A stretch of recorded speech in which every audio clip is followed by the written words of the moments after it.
At the dawn of the 20th century, the Russian Empire stretched across one-sixth of the Earth's landmass. It was vast, diverse, and rich in resources, yet beneath its sheer size lay deep fractures. The empire was ruled by Tsar Nicholas II, the last of the Romanovs, a dynasty that had governed Russia for more than 300 years. Nicholas clung tightly to the traditions of absolute autocracy, convinced that the crown had been placed upon his head by God himself. But in the factories, the villages, and the streets of Russia's rapidly growing cities, discontent brewed like a storm on the horizon. The Russian people lived in conditions that contrasted sharply with the grandeur of the imperial court.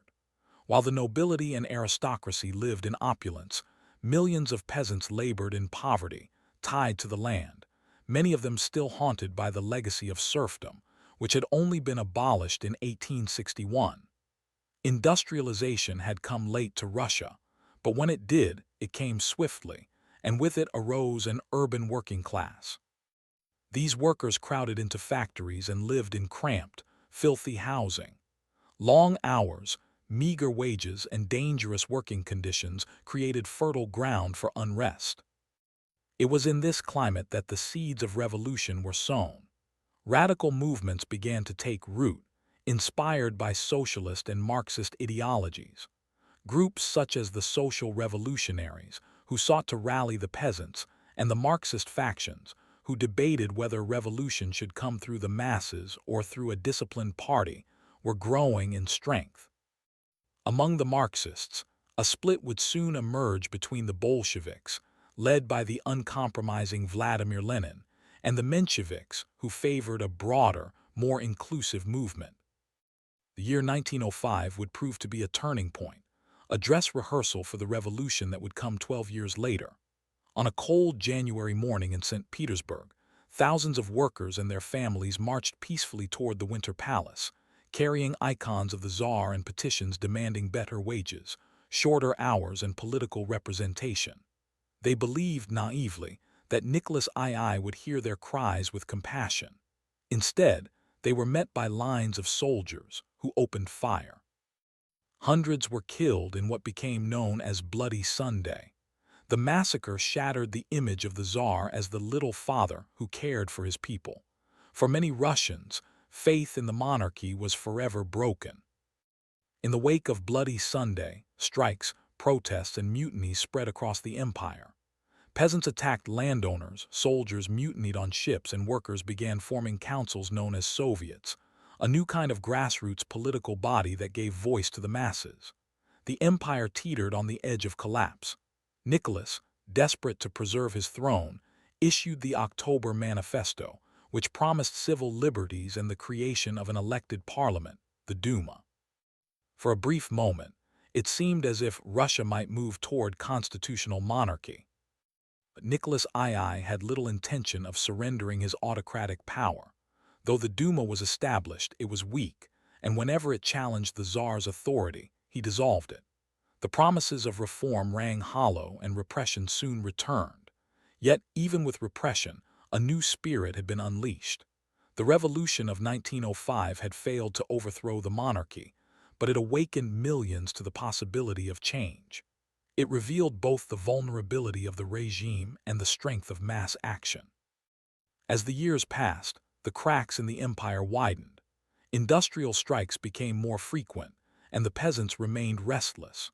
The Russian Orthodox Church, once a pillar of Tsarist legitimacy, began losing influence among a population searching for answers. Revolutionary parties continued to agitate underground, spreading pamphlets and organizing cells, waiting for the moment when the empire would once again falter. At the same time, Nicholas and his family seemed increasingly out of touch.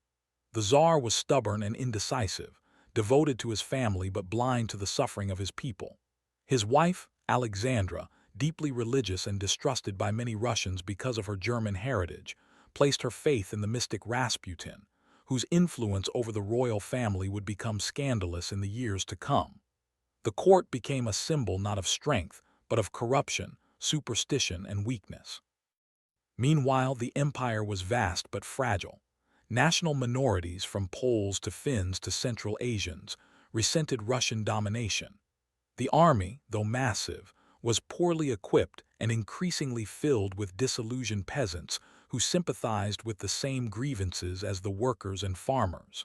Russia was a giant on paper, but one whose foundations were hollowing out. By 1914, the empire stood at a crossroads. Nicholas II still held absolute power, but his regime was brittle. Beneath the surface, anger simmered among peasants, workers, and soldiers. Revolutionary groups, though scattered, were growing in confidence and influence. And in the streets of St. Petersburg and Moscow, whispers of change spread from factories to taverns to barracks. When the First World War erupted that summer, it would act as the spark that ignited the tinderbox. The Tsar believed that war would unite his people behind him in patriotic fervor. Instead, it would expose the weaknesses of his empire and accelerate its collapse.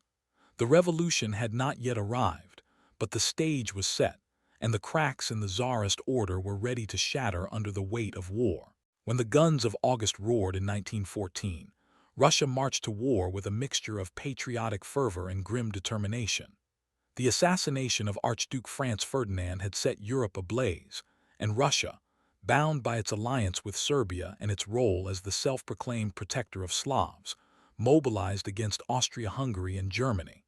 In the early days, there was hope that the war would bring unity, rallying the people behind Tsar Nicholas II and silencing domestic unrest. Crowds filled the streets of St. Petersburg, soon renamed Petrograd to sound less German, cheering the Tsar and singing patriotic hymns. For a fleeting moment, the monarchy seemed secure. But beneath the parades and slogans, Russia was woefully unprepared. The empire's military was vast in numbers. Millions of men could be mobilized, but poorly supplied and equipped. Soldiers were sent to the front without proper boots, rifles were scarce, and ammunition was rationed. Many recruits were told to wait until a comrade fell before they could take up a weapon. Against Germany's modern, industrialized army, the Russian forces suffered devastating defeats. At the Battle of Tannenberg in 1914, entire armies were encircled and destroyed, leaving tens of thousands dead or captured. The myth of Russian strength crumbled in the face of modern warfare. As the war dragged on, the Russian people bore the brunt of its failures. Millions of peasants were conscripted, leaving fields untended and villages without men. Food shortages spread from the countryside to the cities. In Petrograd and Moscow, bread lines grew longer as inflation soared. The strain of war revealed and deepened the empire's underlying fragility. Every coffin that returned home, every empty stomach, every whispered rumor of defeat chipped away at the Tsar's legitimacy. In a fateful decision, Nicholas II assumed direct command of the Russian army in 1915. He believed that his presence at the front would inspire the troops and bring victory. Instead, it tied his personal fate to the war's outcome. Every defeat, every casualty, every retreat now bore his name. Meanwhile, in Petrograd, he left governance in the hands of Tsarina Alexandra. She was deeply unpopular. Her German roots made her suspect in the eyes of many Russians, and her reliance on the mystic Grigory Rasputin became a scandal that rocked the empire. Rasputin, a wandering Siberian peasant turned holy man, had gained influence in the royal court through his supposed ability to ease the suffering of the Tsar's son, Alexei, who suffered from hemophilia. To Alexandra, Rasputin was a miracle worker sent by God. To the nobility and the public, he was a corrupt, debauched charlatan who whispered in the Tsarina's ear while the empire crumbled. Stories of Rasputin's drunkenness, affairs, and political meddling spread like wildfire, further discrediting the monarchy. Even when Rasputin was assassinated in 1916 by nobles desperate to save the throne's reputation, it was too late. The damage had been done. By 1916, Russia was bleeding. Millions of soldiers had been killed, wounded, or captured. Entire towns were emptied of men. The army was demoralized, supplies were dwindling, and desertion skyrocketed. On the home front, the situation was desperate. Fuel and food were scarce. Factories were crippled, and wages failed to keep up with soaring prices. Workers staged strikes, women marched demanding bread, and soldiers sent to suppress protests increasingly joined them instead. The empire was reaching its breaking point. Then came the bitter winter of 1917. Petrograd was a city on the verge of starvation. Long lines of women, workers, and children waited for bread that never came. Tensions erupted on International Women's Day in March, when thousands of women marched through the streets demanding bread and an end to the war. Their protests drew in workers, and soon, tens of thousands filled the streets, chanting, striking, and clashing with police. The protests grew day by day, swelling into a mass uprising. Nicholas, at the front, ordered troops to restore order, but the loyalty of the army had evaporated. Soldiers refused to fire on the crowds. In many cases, they turned their guns on their officers. Petrograd descended into chaos as workers and soldiers seized control of key buildings, bridges, and railways. The old order was collapsing in real time.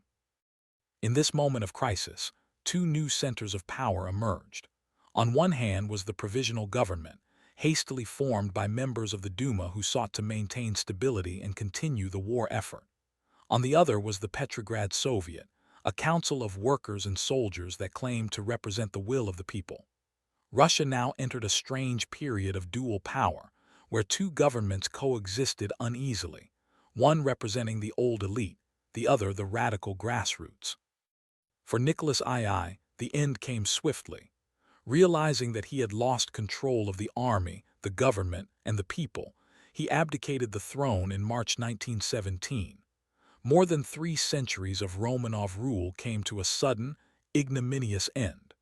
The Tsar, who had once ruled as God's anointed autocrat, now left his palace in humiliation, a monarch without a crown. Yet for all the jubilation in the streets, Russia's problems remained unsolved. The provisional government promised reforms and freedoms, but it insisted on continuing the war, believing that honor and obligation demanded Russia stay in the fight. This decision would prove fatal, for the people wanted peace, not more sacrifice. The Petrograd Soviet, meanwhile, grew bolder, issuing decrees that undermined the authority of the government, such as Order No. 1, which placed the army under the control of soldiers, committees rather than officers. As spring turned to summer in 1917, Russia stood at a crossroads. The monarchy was gone, but power was fragmented. The war continued to drain the nation, and discontent was rising. Amid this chaos, one man who had spent years in exile was making his way back to Petrograd. His name was Vladimir Lenin, and with him came a radical vision that would change Russia forever. The abdication of Nicholas II in March 1917 was a moment of jubilation, but also one of profound uncertainty. For the first time in centuries, Russia had no czar.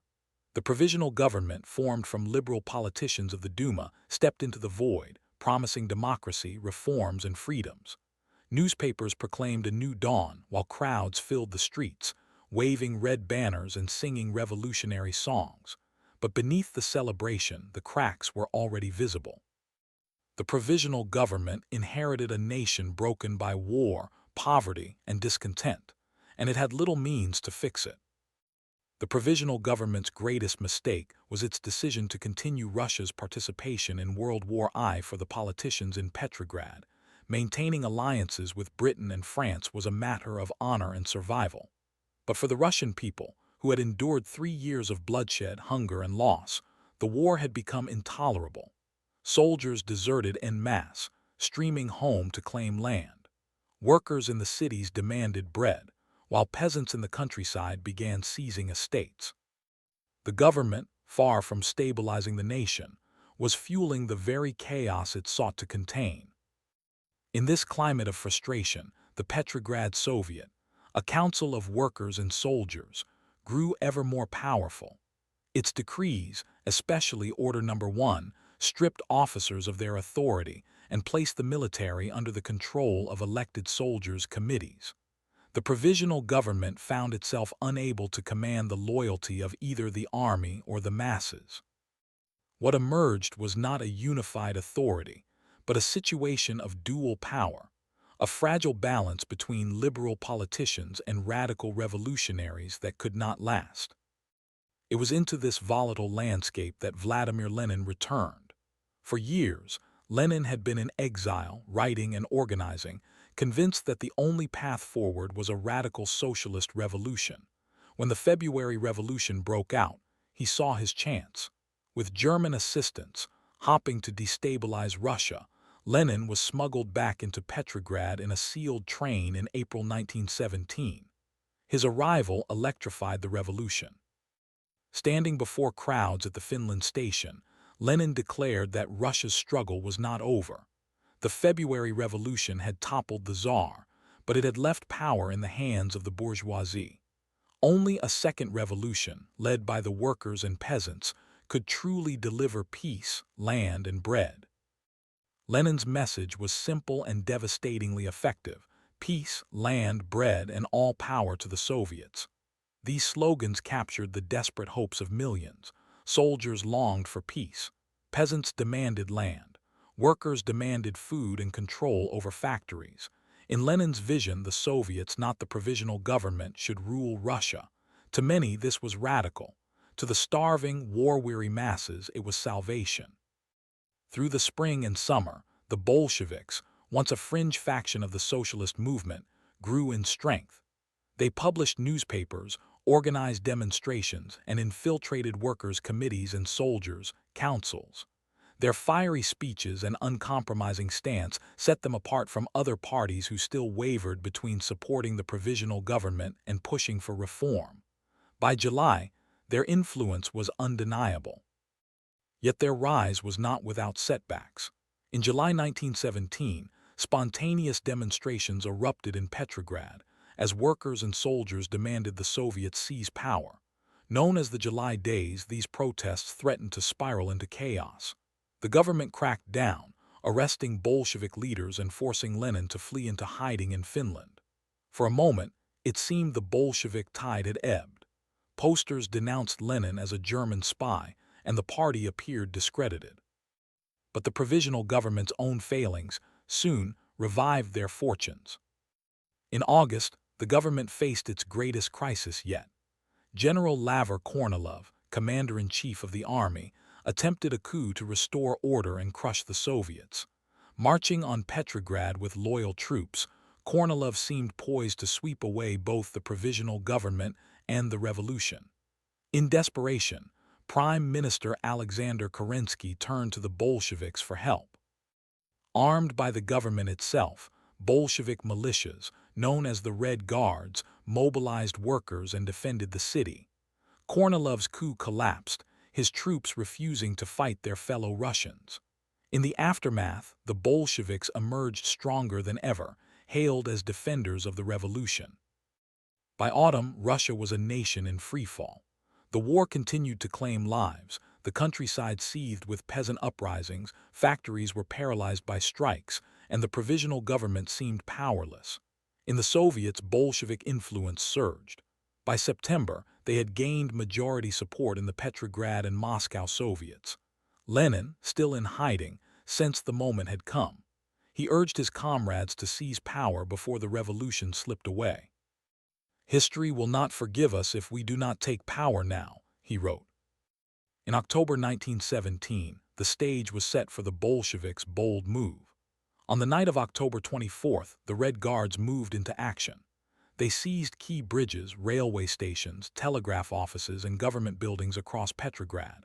The operation was swift and precise, met with little resistance. The following day, October 25th, they stormed the Winter Palace, seat of the provisional government. Inside, Kerensky had fled, leaving only a handful of ministers. After hours of tension, the palace was taken with surprisingly little bloodshed. By morning, the Bolsheviks held the heart of Petrograd. That same night, at the meeting of the All-Russian Congress of Soviets, Lenin announced the overthrow of the provisional government. A new government, the Council of People's Commissars, was formed with Lenin at its head. The Bolsheviks promised to immediately withdraw from the war, redistribute land, and place factories under workers' control. The October Revolution, quick, decisive, and almost bloodless in Petrograd, had changed the course of Russian and world history. But the storm was only beginning. Outside Petrograd, many questioned Bolshevik authority. Rival parties denounced their seizure of power as illegitimate. Armed resistance brewed in the countryside and among officers loyal to the old order. Russia was not entering an age of peace and prosperity, but one of civil war. Still, in that moment, Lenin and the Bolsheviks stood triumphant. They had transformed a crumbling empire into the world's first socialist state. The fate of Russia and of the 20th century would now be written in the shadow of the Red Banner. The October Revolution had swept the Bolsheviks into power with startling speed, but their hold on Russia was anything but secure. Outside Petrograd, their authority was questioned, resisted, and often outright rejected. The new Bolshevik government promised peace, land, and bread, but in practice it inherited a nation torn apart by war, famine, and division. The year 1918 marked not the beginning of stability, but the descent into one of the most bloody and chaotic civil wars in modern history. The Bolsheviks' first act was to fulfill their pledge of peace. In March 1918, they signed the Treaty of Brest-Litovsk with Germany, pulling Russia out of World War I. The cost was staggering. Russia surrendered vast territories, Ukraine, the Baltic states, and parts of Poland. To many Russians, it felt like betrayal, a humiliation inflicted upon the motherland. Yet Lenin argued it was necessary. Without peace, the fragile Soviet state could not survive. But the treaty deepened resentment and galvanized opposition, uniting the Bolsheviks' enemies under one banner, the determination to destroy them. These enemies came to be known collectively as the Whites.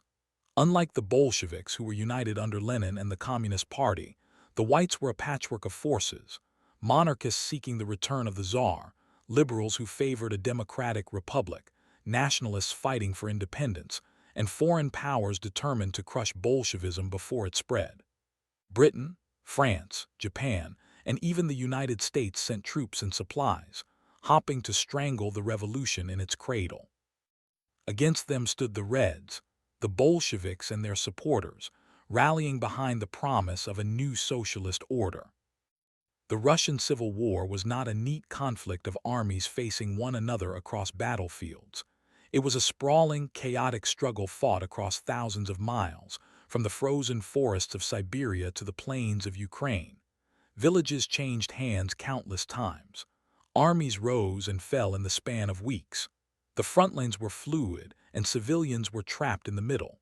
For ordinary Russians, it was a nightmare.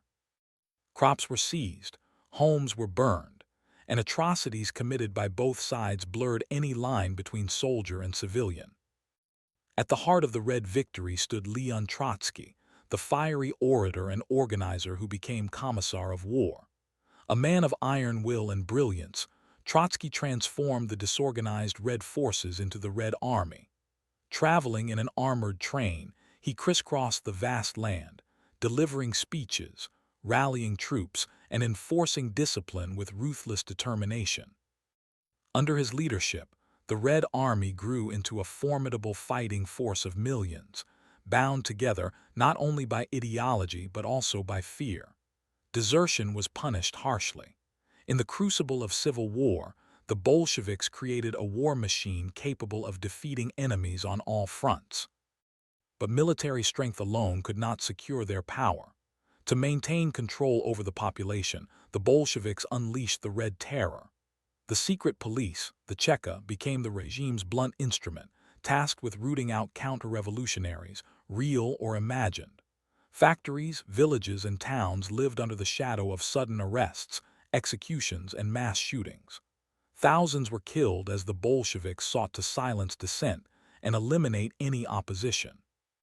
Terror became not just a tactic but a system of rule.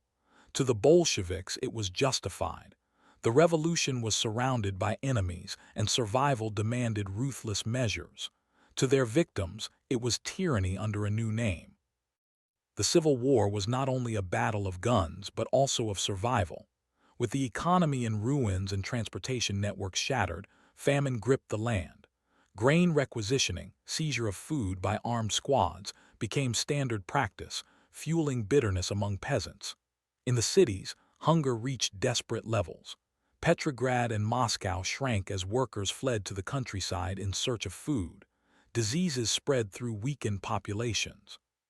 For millions, the dream of bread, promised by the revolution, turned into an ordeal of starvation.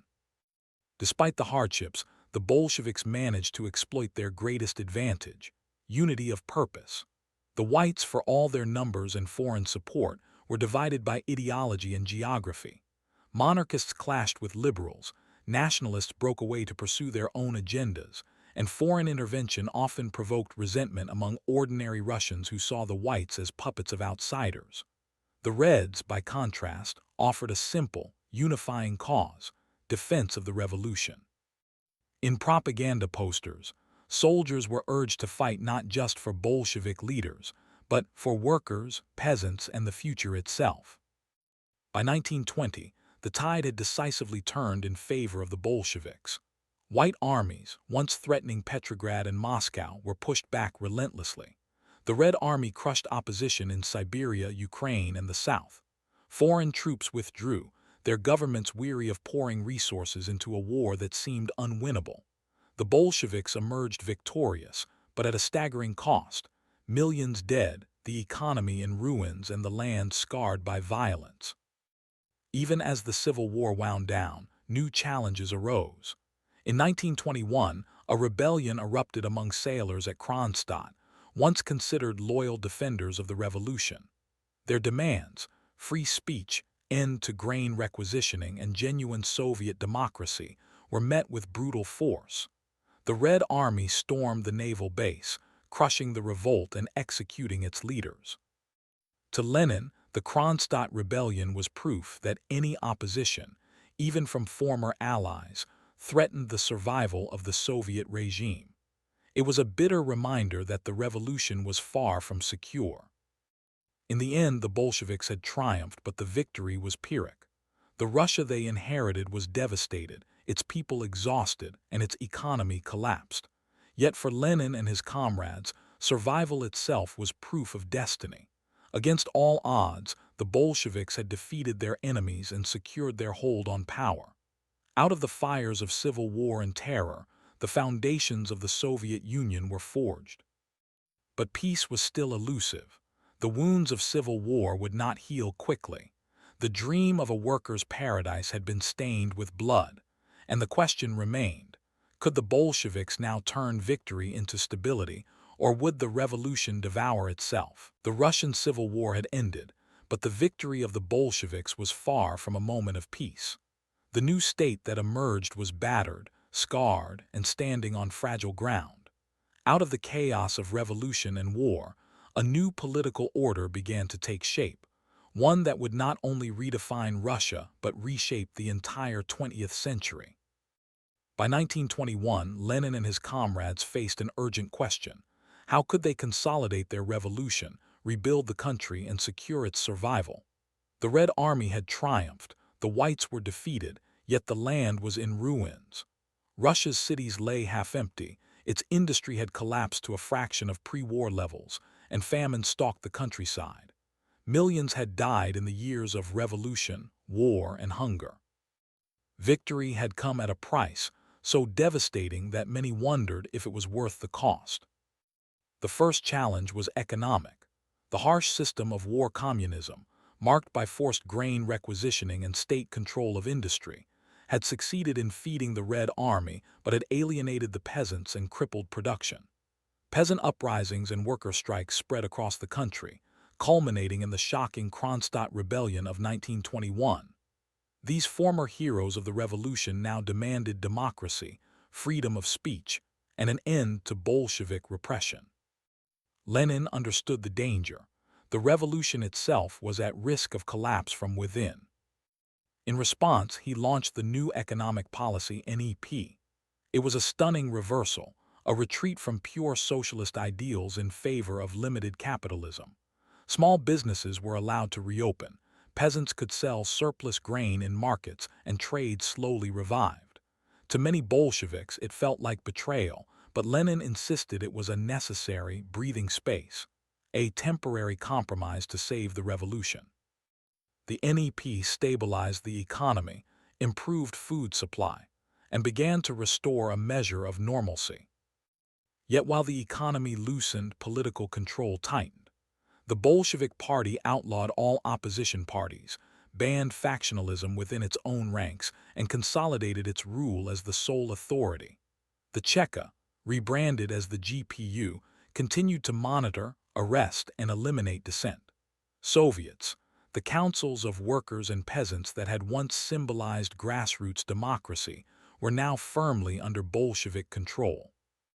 The revolution that had begun with calls for freedom and power to the people had transformed into a one-party state.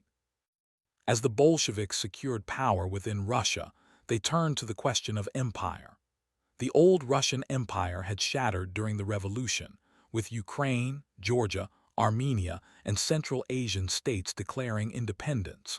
But the Bolsheviks had no intention of letting these territories slip away. Through a mix of Red Army force and political maneuvering, the Bolsheviks reasserted control. In December 1922, a new entity was born, the Union of Soviet Socialist Republics, the USSR. It was presented as a federation of equal republics, but in reality, Moscow held the reins of power. For the first time in history, a state openly declared itself built on the principles of Marxism-Leninism, committed to spreading revolution beyond its borders. Yet even as the Soviet Union was born, its future was clouded by uncertainty. Lenin himself, the architect of the revolution, was gravely ill. A series of strokes left him weakened and sidelined from daily politics. From his sickbed, he watched as a new struggle unfolded, not against whites or foreign invaders but within the Communist Party itself. Who would inherit the revolution? Two figures stood out. Leon Trotsky, brilliant commander of the Red Army, symbolized the revolutionary fire that had carried the Bolsheviks to victory. Opposing him was Joseph Stalin, the quiet but ruthless general secretary, who had quietly built networks of loyalty within the party's bureaucracy. Lenin, alarmed by Stalin's growing power, warned against him in his final writings, but his words would not prevent what was to come. The struggle for succession was already underway. By early 1923, Lenin's health had deteriorated beyond recovery. The revolution's leader, the man who had toppled the Tsar, faced down his enemies and forged a new state out of chaos, was fatting. His death in January 1924 would mark the true end of the revolutionary era and the beginning of a new chapter, the rise of Stalin and the transformation of the Soviet Union into a global superpower. But even before that turning point, the contours of the new world were clear. Out of strikes, uprisings, civil wars, and terror, the Soviet Union had emerged as the first socialist state in history. Its existence electrified radicals around the globe and terrified governments in the West. To its supporters, it was proof that a workers' revolution could succeed, even against impossible odds. To its enemies, it was a dangerous experiment destined to spread unrest across the world. The Russian Revolution, which had begun with protests on the streets of St. Petersburg in 1905, reached its conclusion nearly 2 decades later. What started as a desperate call for reform had overthrown an empire, toppled a dynasty, defeated foreign armies, and created an entirely new kind of state. The cost was immense: millions dead, freedoms lost, and generations scarred. Yet the impact was undeniable. The revolution had shaken the world, and its consequences would echo through the 20th century, shaping geopolitics, ideology, and the fate of nations for decades to come. From the ruins of the Russian Empire, the Soviet Union had risen, and with it, the world entered a new age, an age of revolution, ideology, and global struggle.